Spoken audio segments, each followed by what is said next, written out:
wabarakatuh. Selamat pagi dan salam sejahtera untuk kita semuanya. Yang saya hormati narasumber kita, Prof. Fasli Jalal. Alhamdulillah, terima kasih Prof. sudah berkenan hadir di tengah-tengah kita semuanya. Yang saya hormati Ibu Direktur Jakarta 1, Bu Ita, dan jajarannya. Yang saya hormati Ibu Direktur Jakarta 3, Bu Yudi, dan jajarannya. Yang saya hormati Bu Direktur Poltekkes Banten, Bu En, dan jajarannya. Yang saya hormati Bapak Direktur Poltekkes Bandung, Pak Usman, dan juga jajarannya.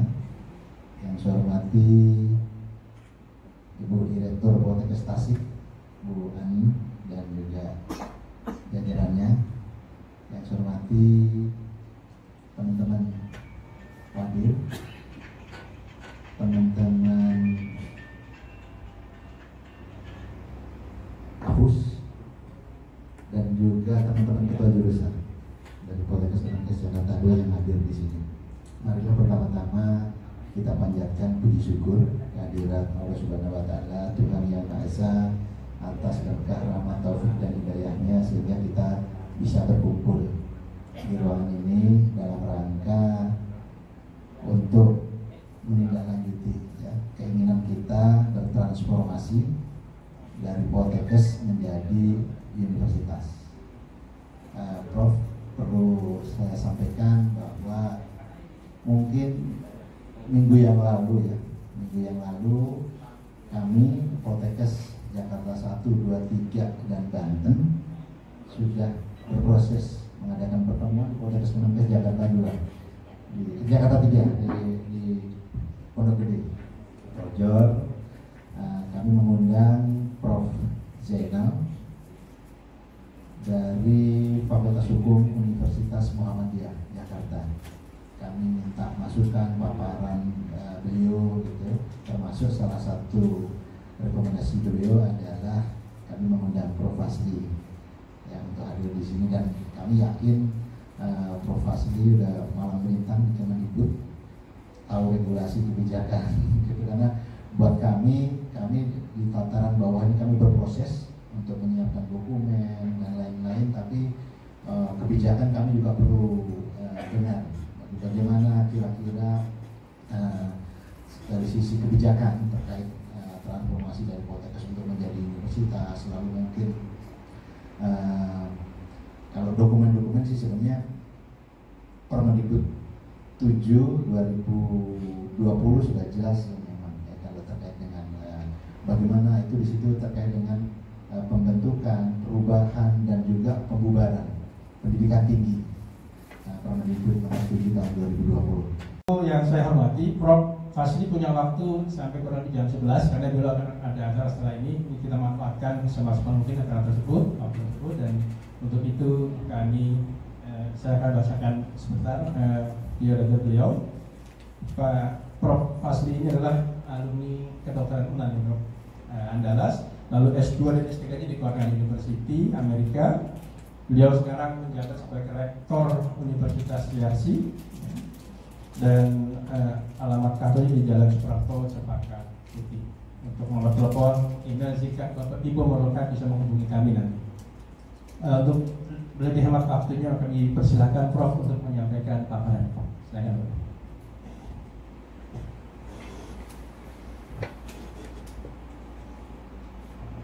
Bismillahirrahmanirrahim. Assalamualaikum warahmatullahi wabarakatuh. Selamat pagi dan salam sejahtera kita semua.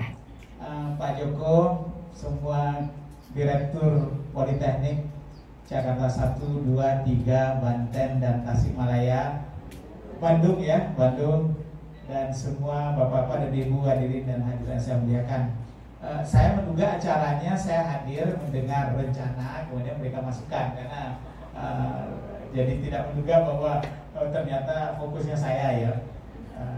Jadi waktu itu jamnya juga jam 9 sampai jam 10 di undangannya.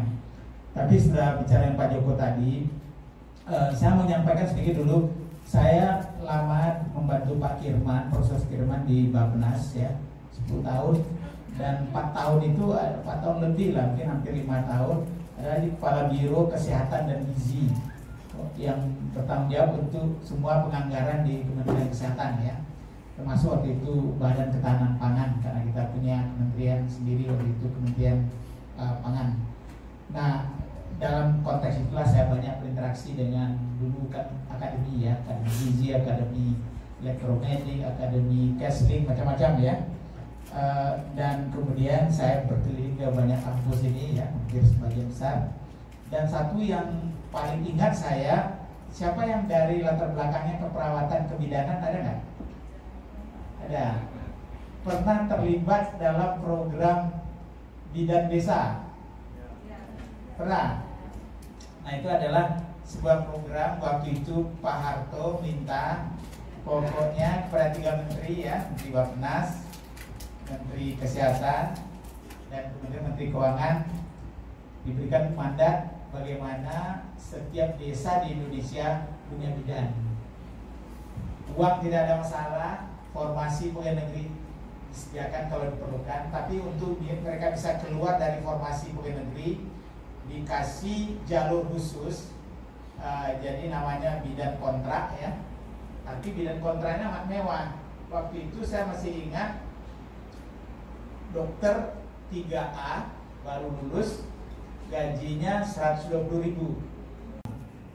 Dan itu juga yang membuat betapa tertatihnya akademi untuk berpindah ke politeknik dan berpindah sebetulnya ke S1. Sementara di jalur kedinasan yang lain, yang mulanya juga akademi, karena waktu itu seakan-akan kalau udah S1 itu domainnya pindah ke Dikbud. Kalau masih vokasi D3, kemudian kita cari argumen untuk membuat program D4 ya, tapi masih di bawah Kemkes, itu akhirnya diterima karena masih vokasi. Jadi begitu S1 itu seakan-akan sudah harus pindah domainnya ke Dikbud. Nah, ini diperkokoh oleh undang-undang BHP yang umurnya tidak lama, yang memang membuat rencana pengalian semua pendidikan kedinasan itu dialihkan menjadi satu jalur ya. Tentu pembinaan teknisnya tetap oleh teknis masing-masing, tetapi dia tidak lagi terpisah dari mainstreamnya pendidikan. Satu akreditasinya, satu kebijakannya, satu sertifikasinya, dan kemudian memang bapaknya bisa beberapa tergantung kepada bidang yang digeluti. Jadi kementerian-kementerian kayak kalau di BHP atau Badan Hukum itu Majelis Wali Amanat, pernah dengar istilah itu? Jadi Majelis Wali Amanat ini yang paling berkuasa, ini dia yang milih rektor, dia yang melihat anggaran. Nah, di Majelis Wali Amanat inilah duduk wakil-wakil dari kementerian tadi. Kalau dia di lini kesehatan, ketuanya adalah orang kesehatan. Kalau dia di lini perindustrian, ketuanya adalah orang perindustrian. Sehingga walaupun jalurnya sudah Kemendikbud, tetapi visi daripada kementerian yang tahu kebutuhan, yang ingin dijamin bahwa lulusan ini relevan dengan kebutuhan mereka, itu tetap terjamin. Mereka sudah ada sebagian yang memberikan S2 atau tidak. Mungkin yang Bandung STKS sudah S2 kan? Sudah ada ya? Ada. Nah, karena dia kan basis S1-nya sudah kuat. Jadi itu saya pikir kita harus membuat ini jangan terjerembab dengan dikotomi antara pendidikan kedinasan dengan pendidikan umum ini. Kalau itu diulang-ulang, kalah kita. Tapi kita harus lihat bahwa kita beranjak sesuai kebutuhan, kemudian berkembang, kemudian punya SDM, punya fasilitas, punya track record, mendidik lulusan yang bermutu. Nah, sekarang buktikan bagaimana kebutuhan SDM lulusan kita itu. Nah, memang waktu saya dirjen Dikti, kita punya waktu itu sekitar 3.000 lebih perguruan tinggi negeri ya, 3.700 berapa waktu itu. Tapi saya lihat 600 itu adalah akademi kebidanan, 700 adalah akademi perawat, dan beberapa akademi kesehatan lain. Jadi separuh dari pendidikan tinggi yang disebut banyak di Indonesia itu separuhnya kesehatan. Dan sebagian yang negeri tentu di bawah kesehatan. Yang akademi swasta dulu itu kan di bawah kesehatan juga. Kemudian bertransformasi menjadi apa ya? Artinya dia mulai diurus oleh Dikbud sebagai ada di bawah Kopertis. Segala macam kan harus S1 dulu ya di perawat segala macam. Pakailah argumen itu dan kemudian nampakkan kalau nanti dikejar, ini kan sudah banyak di perguruan tinggi sekarang yang baik swasta maupun negeri yang punya program-program S1 itu ya kan. Nah disinilah kita seakan-akan menunjukkan linearitas betapa kalau dia berasal dari pendidikan vokasi yang kokoh tapi dia nanti menyambung misalnya ditambah 1 atau 2 tahun untuk menyelesaikan S1-nya dan nanti tentu profesinya karena profesinya di atas S1 ini pakai argumen ini supaya kita bisa mengalirkan karir dari teman-teman kita ya D3 kemudian tentu ke D4 dan dari D4 ke S1 dari dari S1 ke profesi yang relevan dan nanti sebagian akan memerlukan S2 dan sampai S3 baik terapan maupun juga yang reguler. Nah untuk itu kita dalam posisi untuk memberikan servis dua-dua ya misalnya nanti pasca sarjana terapannya ya misalnya master terapan dan juga pada waktunya kalau kita kuat dan SDM jadi di berbagai politeknik ini bisa juga menawarkan nanti S3 terapan. Tapi kalau kita sudah jadi universitas ini udah sejalan S2 reguler dan S3 reguler itu bisa kita tawarkan. Jadi saya kira tantangan terbesar menjustifikasi kenapa kita masih perlu di tengah belantara berbagai program studi yang ada. Kenapa kita masih perlu ikut bermain di tingkat universitas, melahirkan S1 baru dengan jumlah tertentu, dengan sasaran tertentu, karena ingin memenuhi rasio-rasio yang belum baik tersebut. Tambah menjaga kekuatan mutu yang kita sudah terbiasa, karena kita cukup ketat, kita perguruan tinggi negeri, standar-standar kita penuhi, alat, orang, proses, segala macam, kita tunjukkan itu, bahwa kalau diberi izin, kita tidak tertatih-tatih sebagai institusi yang baru, kita hanya mentransformasi sedikit saja dari totalitas kegiatan kita. Nah itu yang harus ditonjolkan. Jangan borang-borangnya itu kering aja seakan-akan mengusung universitas baru. Wah, jadi kita nyatakan diri kita bahwa kita ini sudah sampai seperti ini dengan kekuatan kalau rasio-rasio misalnya 5 master untuk untuk 1 prodi gitu ya, saya kira sudah banyak ya, malah nampaknya juga beberapa dokter-dokter dan PhD yang sudah kita punyai, sehingga ini dari SDM tunjukkan dulu dan sarana tunjukkan dulu. Kalau tadi termasuk lahan menjadi segala-galanya, nah kita terpaksa berkumpul, saya kira ada beberapa keuntungan. Pertama, pemerintah tidak perlu lagi terlalu banyak perguruan tingginya, kan dianjurkan ini merger ini. Jadi kita dari sekian banyak menjadi 1. Menurut saya rebut dulu status universitas ini, rebut dulu toh prodi-prodinya, klasternya tak jalan. Paling-paling baca syarat-syarat PSDKU, program studi di luar ya domisili utama ya. Nah, memang kita mendadak menjadi PSDKU ya. Tapi kalau pemerintah mau nanti menjadikan sendiri-sendiri juga boleh kalau mereka. Tapi pemerintah punya pilihan 2, mau sendiri-sendiri atau mau bersama dulu sambil nanti berkembang, nanti lama-lama menjadi perguruan tinggi yang utuh di lokasinya. Tetapi syarat berpindah kita tawarkan pada pemerintah, jumlah PTN menurun, jumlah universitas menambah, tapi kokoh karena SDM dan juga programnya dan sarananya sudah memadai kecuali lahan itu saja. Saya betul-betul tergugah bagaimana. Jadi kita kelompokkan itu 2 untuk saya. Pertama adalah tataran kebijakan. Kebijakan bagaimana nanti melobi ke atas. Jadi Pak Kabadan, Pak Menkes nanti untuk melobi ke sana. Tapi kita adalah di tataran teknis nih. Kita di tataran teknis. Dari paparan Prof. Asli tadi, kita lihat bahwa kita harus menyusun dokumen bagaimana mulai dari basic data, kebutuhan-kebutuhan tentang lulusan kita, lalu nanti kebutuhan itu kita harus tanya alumni bahwa dia mau berkembang, melanjutkan pendidikan ke jenjang yang lebih tinggi begitu.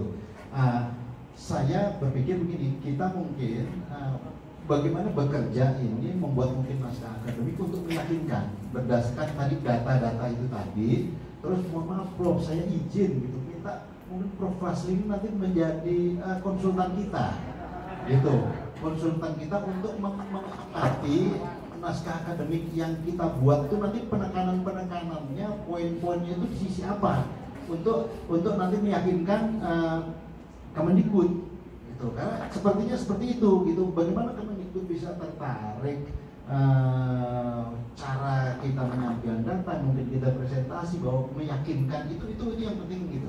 Selain memang yang pimpinan-pimpinan kita nanti untuk melobi ke sana.